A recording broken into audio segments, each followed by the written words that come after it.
Sir ડ્રગ્સના વેચાણ સાથે સંકળાયેલા કેટલાક આરોપીની ધરપકડ કરવામાં આવી છે. કેટલાની ધરપકડ કેટલું મુદ્દામાલ પકડી કરવામાં આવી સાથે નેટવર્ક કેવી રીતે કામ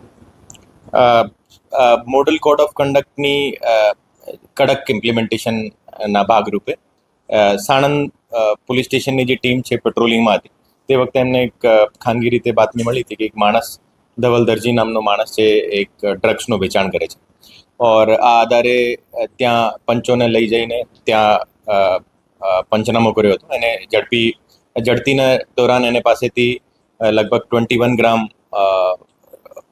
એમડી મેફેડ્રોન જો મળ્યો હતો और એની જે માર્કેટ રેટ લગભગ 2,20,000 આસપાસ છે અને એને ફર્ધર પૂછપરછ કરતા એક ફિજા મુસ્કાન નામની એક છોકરીનું નામ આપ્યું હતું.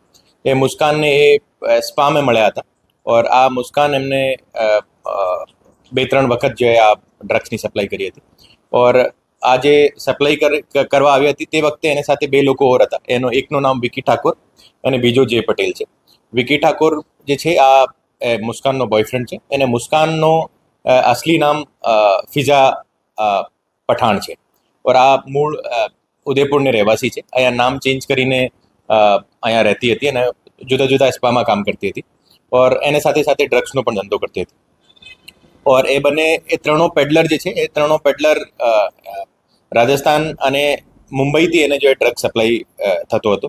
હવે આગળની ચેનની તપાસ અત્યારે ચાલુ છે ઓર અત્યાર સુધી ટોટલ 4 આરોપીઓની ધરપકડ કરવામાં આવી છે ઓર સાથે સાથે લગભગ 2,50,000 જેવો ટોટલ મુદ્દામાલ જપ્ત કરવામાં આવેલો છે ઓર આજે મોડલ કોડ ઓફ કન્ડક્ટને ભાગરૂપે આ કાર્યવાહી ચાલુ રહેશે ઓર માન્ય આઈજી સાહેબની જે સૂચના મુજબ આખા અમદાવાદ ગ્રામ્યમાં અત્યારે મારી એસઓજીની પણ ટીમ જુદા જુદા વિસ્તારોમાં એક્ટિવ છે ઓર આ રીતે કોઈ પણ પ્રકારનો ડ્રગ્સનું વેચાણ યા હેરાફેરી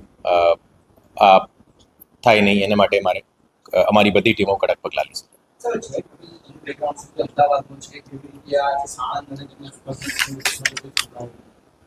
જય પટેલ જે છે બાપુનગરનો રહેવાસી છે. એને જે બીજો આરોપી જે છે વિકી ઠાકોર એકચ્યુઅલી એક મર્ડરનો આરોપી છે અને 5 વર્ષ જેલમાં રહ્યો હતો.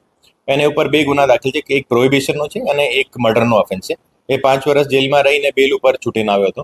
એને મુસ્કાન ઉર્ફે ફિઝા સાથે એમનો સંબંધ હતો ઓર અત્યારે ડ્રગ્સનો જુદા જુદા વિસ્તારોમાં વેચાણ કરતો હતો.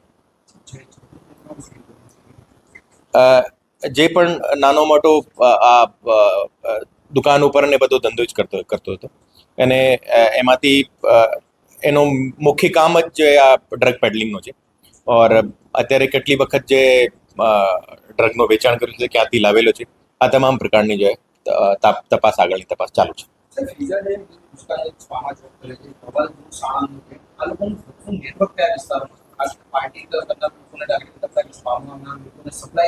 અત્યાર સુધી એ જે ધવલ દરજી છે આગળ કોને વેચાણ કરેલું છે એની અત્યારે તપાસ ચાલુ છે ઓર ફિઝા જે છે આ ફિઝા કોને મોકલેલું છે ધવલને અલાવા કોના સંપર્કમાં હતા એની પણ તપાસ ચાલુ છે.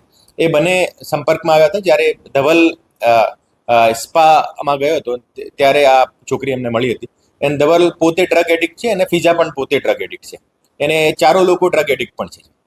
તો ડ્રગ એડિક્ટથી પેડલર બન્યા અને પેડલરથી પછી એની બાકી નેટવર્કના સંપર્કમાં આવ્યા હતા.